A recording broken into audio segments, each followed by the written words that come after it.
Rich Reynolds is here, as I mentioned, our US correspondent.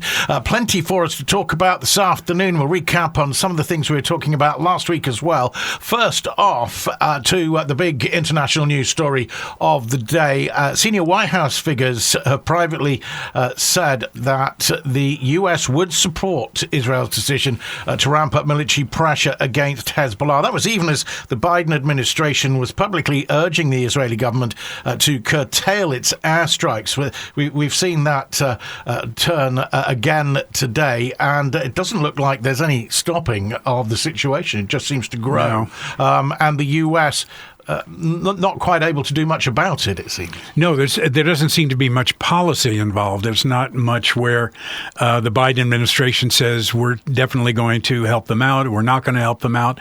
I think that from all that we're reading, it came as a surprise that the attack was going to come, and then it finally did, and it was pretty brutal. So where this ends, I know I say this every week, but nobody really knows. Well, no, I mean, at the moment, the headlines are that Iran is now preparing to launch a missile attack on Israel, according to sources in the United States, after Israel invaded southern Lebanon. So pretty much a very fast-moving story, and every time we talk about this, we say, like you said, we hope it ends soon, and we hope it doesn't escalate, but it just seems to keep doing that. Well, on top of that, the U.S. government doesn't seem to have any strong policy about that, where they can prevent Netanyahu from doing anything, because he pretty much does whatever he wants to do, and it is his country. So, the fact that he's not really listening to the U.S. or any of the allies as far as how to proceed.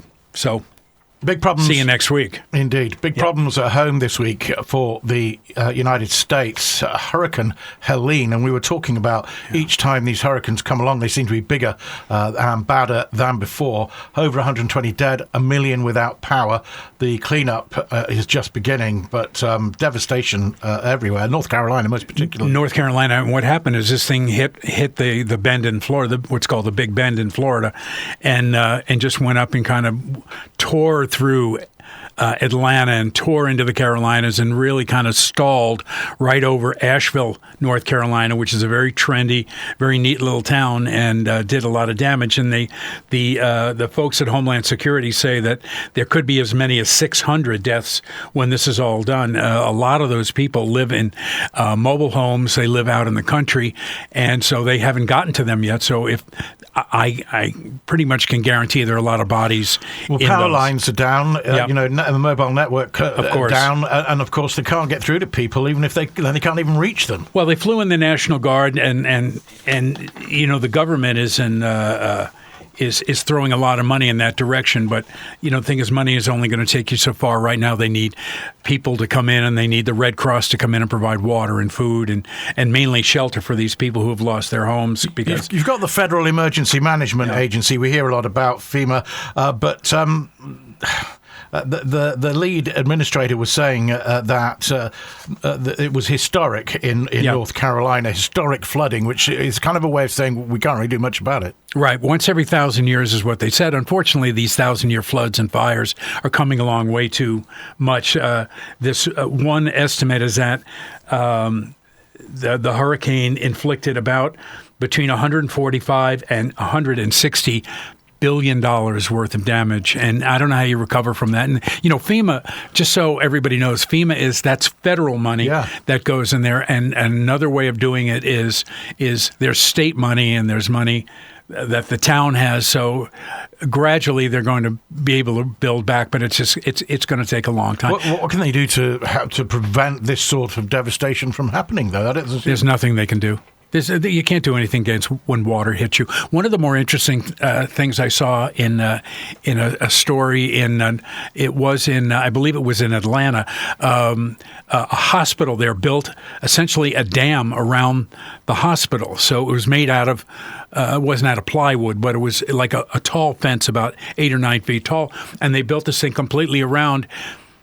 Everything else flooded, but the dam held and the water did not come into the hospital. It was truly amazing thing. It wasn't sandbags, it was anything. It was a fence that they built. It was pretty amazing. But there's one thing I want to talk about before we moved on, and that is it's important for people to consider what the impact is, not just on the Southeast and the people who lost their homes and everything else.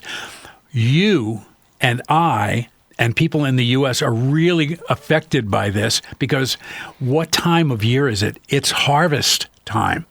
And this is an area of the country that grows a lot of vegetables.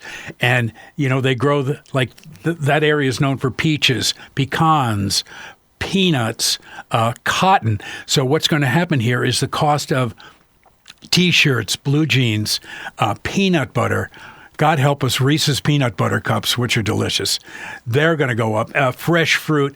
On top of it, another thing that's happening is that a lot of the farmers, a lot of dairy farmers are there. They can't get to the cows to milk. They don't have electricity. They can't milk their cows. They can't get to all these cows to milk them by hand.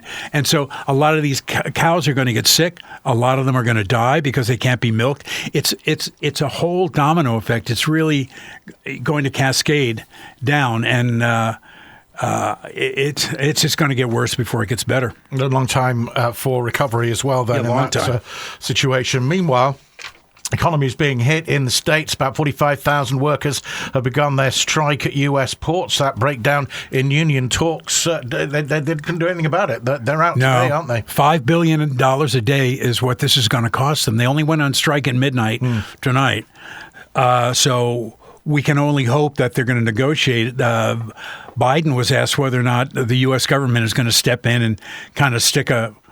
Is that something they would normally do in a situation like this? It's done very, very rarely. They did it in the case of the air traffic controllers back in the 80s when they struck, because it really was shutting down airports and involved safety. But in this particular case, the president said, no, he's not going to get involved. He said, let everything take its course. There's collective bargaining. That's how they're going to deal with it. And he is a very pro-union president, more so than most. And this is going to affect everything that comes into the eastern U.S., everything from Maine all the way down to Florida. It's going to be really pragmatic. The current wages under the contract that expired yesterday range from $20 an hour to the top wage of $39 an hour. Now, the union are after 77% over a 6-year contract, so that would make a top rate of $69 an hour by 2030. Did you get a 77% raise last time? I'm not going to. I don't think possibly comment. So. Neither did I. So it's those. But that's over. They'll do that over the next 5 or 6 years, but still a lot. I mean, imagine getting a 20% raise every single year from your job. It's just, as someone who has been in a union job and someone who has been in management, it seems a trifle unrealistic, but I think they'll probably compromise. It's all about money, and it's whatever they want. And certainly the country and the world cannot be without people to unload goods for very long. So you get that backlog of ships then in the wrong places. We know not getting anywhere else in the world. We know what happened when that whole supply line thing happened a couple of years ago, and it brought the whole world to a stop for a while because of COVID, but and other things. So we'll get to the politics, incidentally. But meanwhile, 2 astronauts are safely back. Are they back yet? No, they're not back yet. It's the SpaceX crew that have got to the space station. They're bringing back the 2 stranded astronauts. So what happened was, remember those Boeing took those 2 astronauts up, and then they said, "I'm sorry." They're a bit worried about the return. We're not bringing you back. Yeah. So the spaceship came back empty, and a real black eye for Boeing, as if they needed another black eye. So what happened was an American and a Russian astronauts flew up on a ship that could hold 4 people.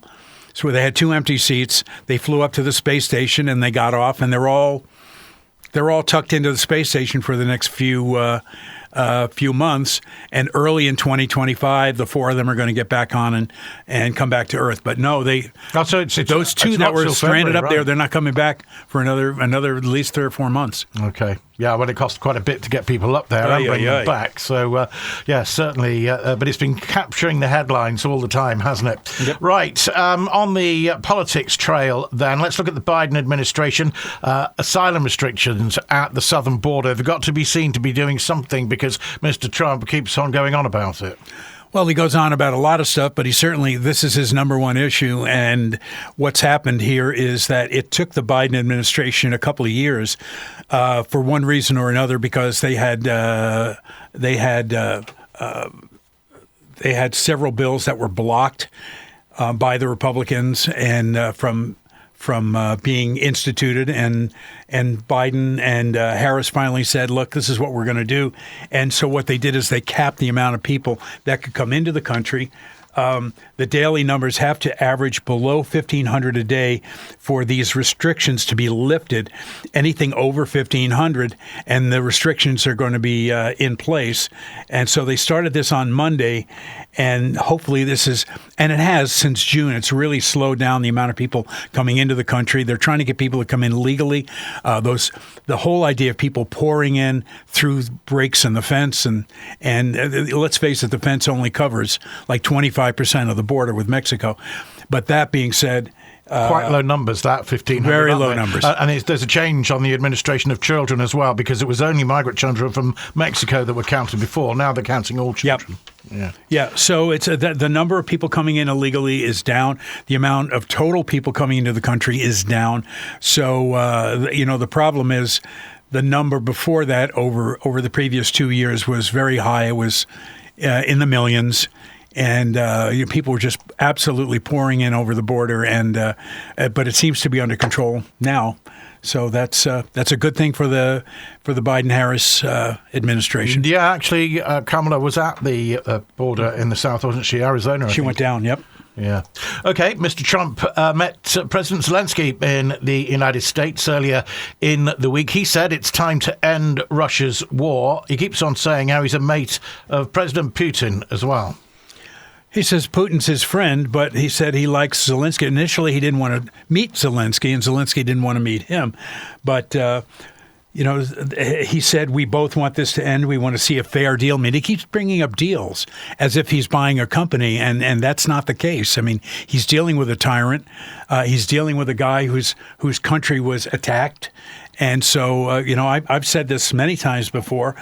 I think the people in Ukraine are tough. I think they're resilient. I think they're not going to give up their country ever. They're going to be there they're going to keep fighting back until this thing is an end. It was one of those meetings where they kind of went in saying the same thing and came out saying the same thing without giving us anything new, really. No, there was nothing. There was absolutely nothing new that came out of this thing. But, Zelensky was quoted as saying that Trump does not understand the situation, and he oversimplifies the conflict. And I think that he said he learned a lot from the meeting. Trump did admit that. Actually. He did. Yeah. Oh, that part I didn't.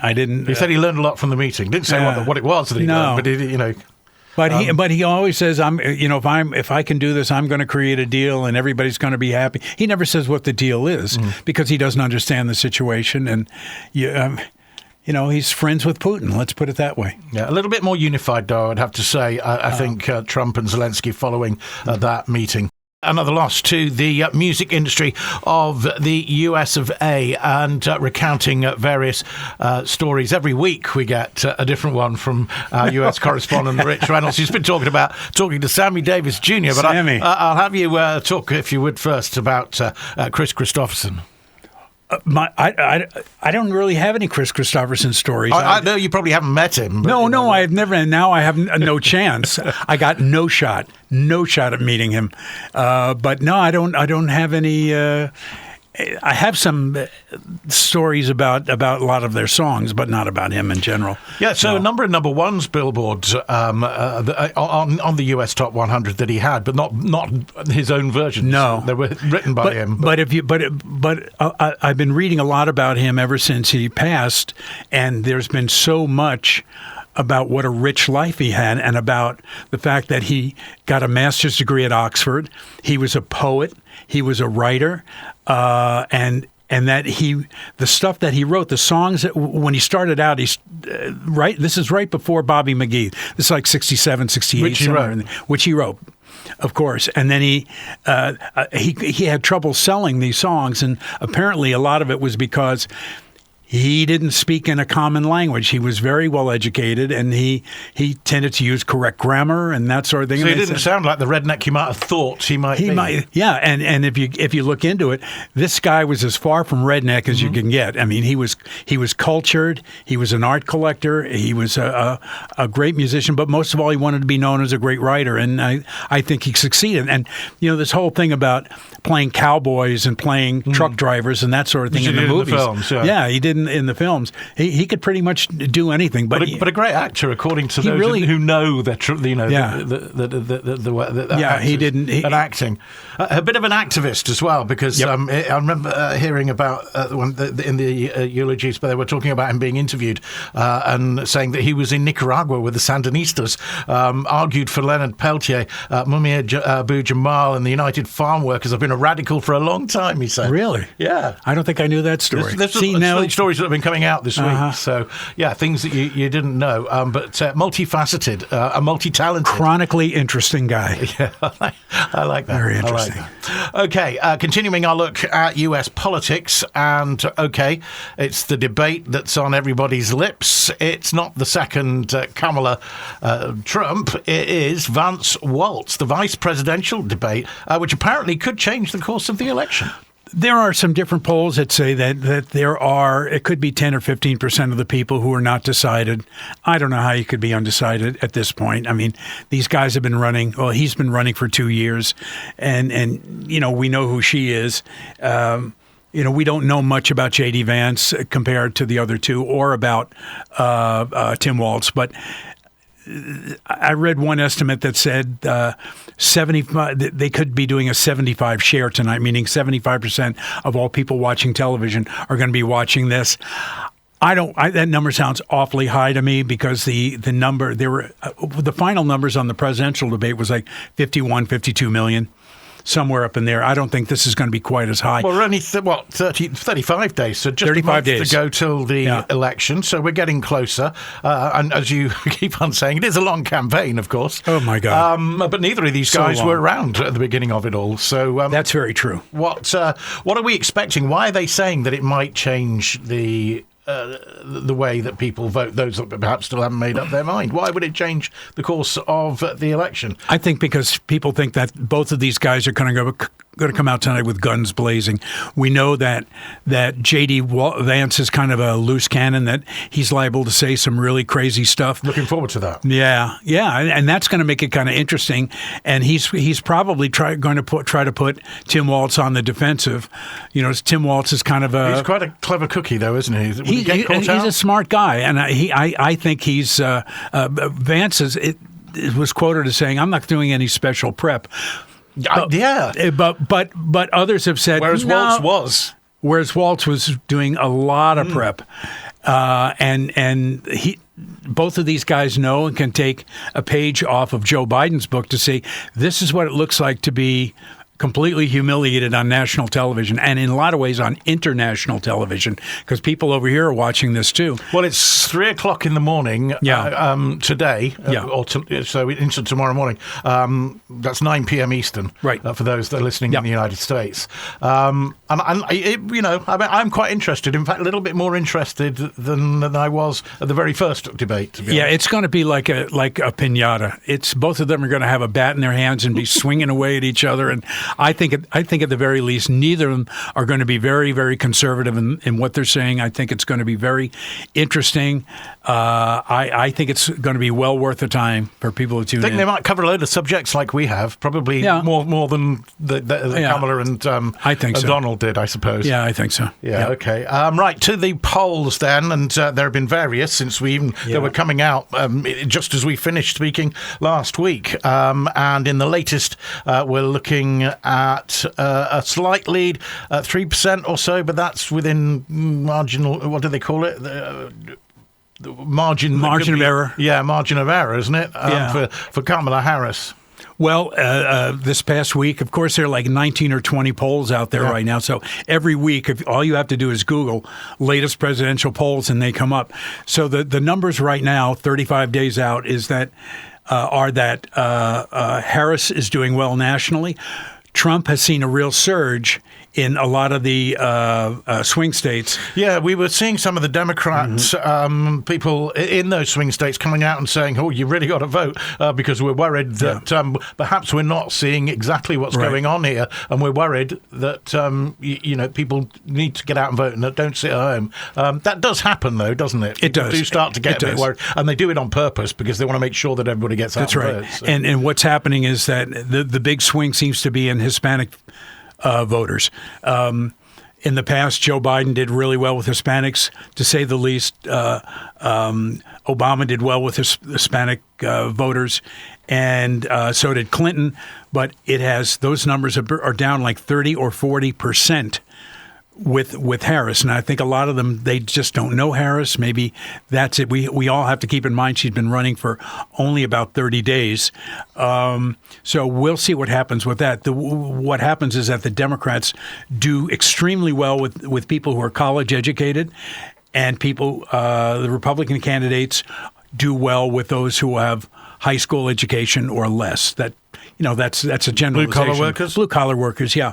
That seemed to be. Strangely as it seems, because the Democratic Party is really very pro-union, pro-worker, pro-middle class. There are still a lot of people who are in that demographic who are not voting for Harris or say they're not going to vote for Harris. So if they can get some of those Latino voters back, I think the Democrats will be kind of happy, because right now those numbers are down, much farther than they would like to be. They still have a lead over Trump, but now it's like 15, 16%, where it used to be 60%. So why, then, have we seen the headlines which have said that why is Harris distancing herself from Biden's record, allegedly running away from good news? It doesn't make any sense to me, because inflation has been tamed, illegal immigration is down, violent crime is down. She seems to not want to take credit for that. There's no question that people are still bothered that after COVID, that there was inflation, and it went up. Things are up about 20% in the U.S. And they keep reminding her of that. I saw a report this week on American television where they went around to people in a small town, I think it was in Minnesota, and said, "Could you describe the state of the economy with one word?" And most of them said bad, or used other words. A lot of them said improving. A lot of them said the economy is good. But the feeling is that the economy still is in very bad shape, because people are still paying more for eggs and butter and cereal. So one reason why she could be staying away from it. That's why. Things are definitely better, but at the end of the day, they're still up a little bit from where they were. Even the stock market is way up. I mean, those of us who are invested in the market know that the market has been going great guns for the past couple of years. And so that is something good to talk about. I think she needs to be talking about this a little bit more, but she's not taking my calls. I don't know, So that's just my opinion. There's a lot of good news out there. There was that she was trying to distance herself because she wanted to be, the new choice. So very much a new and younger candidate in the mix after, of course, the previous the first debate, which reflected very badly on Joe Biden. Suddenly, from that, then Donald Trump became the older person in the mix. So that's right. I don't know, but yeah, that's certainly the way that thing. She wants to be seen as a new candidate, but she herself has been part of this great stock market and great retrieval and great revitalization and improvement on the border.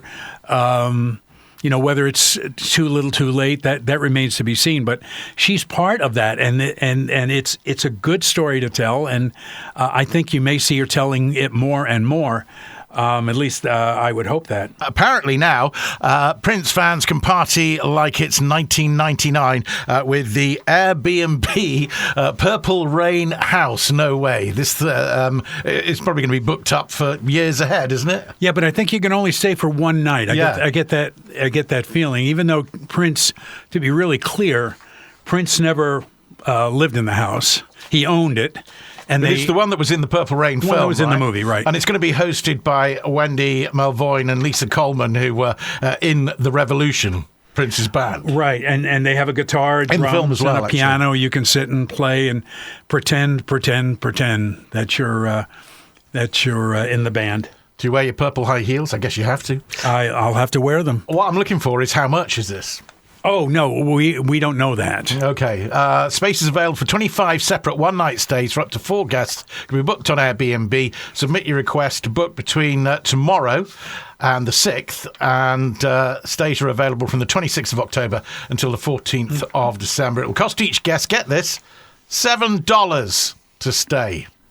Is that right? Well, it's his favourite number, wasn't it? So I see what they're doing there. 7. I like that. God, right. Imagine that. That's going to be like more subscribed than Oasis tickets, really, I'm sure.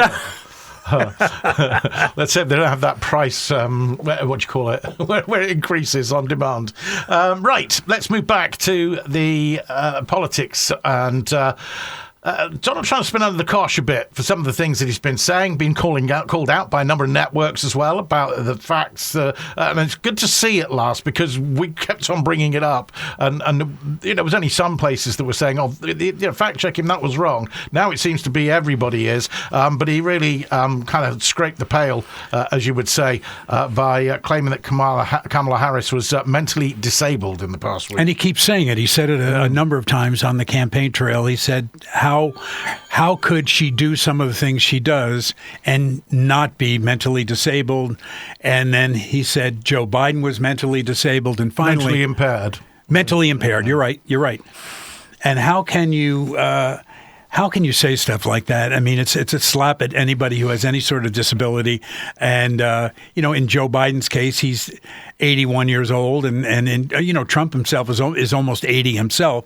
So, and he says far stupider things than anybody else. But he is only wants to dominate the news cycle. So he'll say anything that he can to get anybody. Well, his running mates admitted that he would do anything to take over the news copy of the day, hasn't he? They say, but Lindsey Graham, who is his number one defender from South Carolina, and he said, it's not fair. He shouldn't be saying stuff like this. And he had a bunch of Trump supporters who said that he ought to back off from this. It's a little too much. There was something else that was quoted this week. Apparently, he said at a conference something like, you'll be slain by a foreigner in your kitchen. If you don't vote for me. Yeah, he also said that if you don't vote for me, we'll have World War III. In fact, that's the CNN fact check. The 12 election lies Trump is using to set the stage to dispute a potential 2024 defeat that have been making the headlines. Yeah, we're not going to go into all of these. No, we're not, because it's pages and pages. But his 12 of his greatest hits, like that the only way that Kamala Harris can win is if she cheats, and the fact is that voting by non-citizens is a widespread problem in U.S. elections. It's completely illegal to vote if you're not a citizen, and there's constant. California's vote counts are dishonest. That was one. And there's nothing that will prove that this is correct. So we are not going to go over any of these. The U.S. Postal Service is fanning the fire. Poorly run. It is okay. Granted, it takes a long time to get your mail, no matter what country you live in. But the U.S. Post Service is not corrupt, and they're not. Nobody's out to get you when you. There's likely to lose a Trump ballot as they are a ballot. And I come from a vote by mail state. I haven't voted at a poll since I was in my early 20s. The state of Oregon, Washington, California are all completely vote by mail. So you would sit in your house with like a magazine and read all about the candidates and go, oh, this is the person I want. And then you mail it in, or you drop in a Dropbox. Easy peasy, lemon squeezy. Mm-hmm. Yep. Right, Saturday Night Live, back with season 50. How was it? Yeah, this doesn't mean to a whole lot to people. A lot of people in Britain know Saturday Night Live. Saturday Night Live has been around 50 years. This is a big year, and it's kind of star-studded. I got up. Of course, we get the show on Sunday morning here, and I have watched basically every episode for 50 years. And wow, I have. I'm a true addict, and some are better than others, of course. But it was a very, very good show this past Saturday. A lot of parodying the current crop of political elites. They had everybody. They had somebody playing. Andy Samberg played Doug Emhoff, and Jim Gaffigan played Waltz, and of course Maya Rudolph played Kamala Harris, and it was there were a lot of laughs in it. It was pretty good. Jean Smart was the host, and she was, I thought, a notch above. I thought that was good. Actually, it was what we were saying earlier when we were talking about Sabrina Carpenter with those hits. Maya Rudolph said that she said that her campaign, not unlike Sabrina Carpenter's Summer Hit Espresso, the lyrics are vague, but the vibes slap. That absolutely. I love that. I wish I'd thought of that before. Absolutely the case. Yeah, brilliant. So good to see that it's back. Okay. Meanwhile, we need to mention this. Jimmy Carter and his hometown of Plains celebrating the 39th president's 100th birthday. Happy birthday, Mr. Carter. He was. I just wanted to mention that whether you're a Democrat or Republican, he is the oldest president in history, and today is his 100th birthday, and he was not always considered a great president. He made a lot of mistakes. But he is an outstanding human being, and through his a lot of his charities, he's just a great man. The most famous headline I remember when he was voted in, for people in Britain who didn't really know who he was, oh yes, he used to be a peanut farmer. Yeah, he was a peanut butter and still is. He still has, he's in hospice right now, as most people know. He doesn't make any more appearances, and unfortunately he lost his wife about 6 months ago. Jimmy Carter, an outstanding human being, and worthy of it. 100th birthday. And a number of other people who have passed in the past week. We mentioned Chris Christopherson earlier. Maggie Smith, of course, of Downton Abbey, and Harry Potter dying at 89, which was covered quite heavily in the US. She had a good run. I mean, she's made most of her films have been made in England and for overall consumption, and she's truly going to be missed. She was a great actress, and boy, she worked right until the end, didn't she? She was in Downton Abbey for what was that, at least 5 or 6 years, maybe more. Making the movies. You're probably right. You have not seen them. Don't watch Downton. Not. I went back after it had been on for years, and everybody was talking about the show. And finally I said, okay, I'll watch the show. And I started watching it, and I started in the beginning, and I started watching, and I go, well, this is a pretty good show. Yeah, it is what... I do like period drama, but I prefer it to be more on the period than the drama. I know. I can understand that. But, she's always good. And, when they put some good lines in her mouth. She was really great at, zinging people and I think it's a real somebody who European audiences might not know. Pete Rose, Major League Baseball's all-time hit king, dying at the age of 83. Now, here's some stories that you've got about him. It's quite the icon. So those of you who are not big baseball fans out there or don't know much about the sport, it's Pete Rose is maybe one of the 10 greatest baseball players of all time.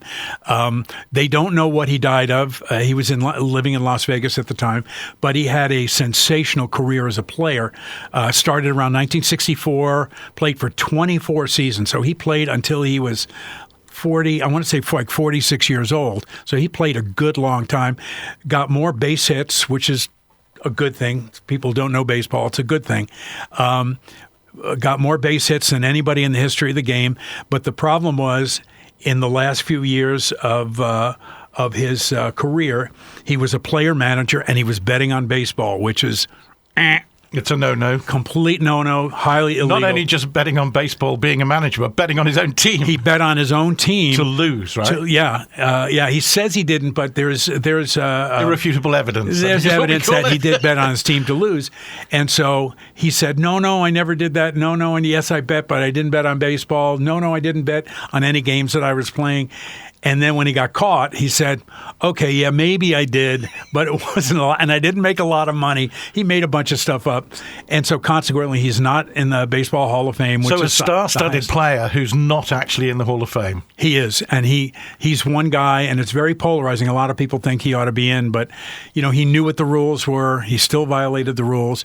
I'm really interested to find out how he passed away, but he was a great player and an interesting guy, always a great interview.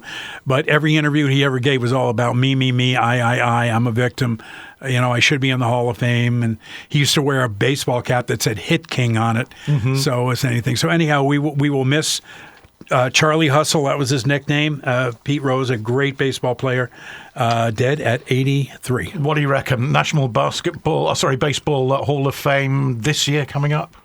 Yeah, there are new players coming in this year. I can't remember off the top of my head who's shoe-in to go in, but they'll release 2 or 3 that'll come in this year. And will he be there? Somebody's going to nominate him. Somebody will nominate him, and he's going to be nominated every year. And I bet eventually he gets in, but it's sad that it didn't happen in his lifetime. Rich Reynolds, our US correspondent, here every week. And if you missed anything, on our YouTube channel and on our Facebook page, Bay Radio in Spain. A pleasure, sir. Thank you very much. Adios.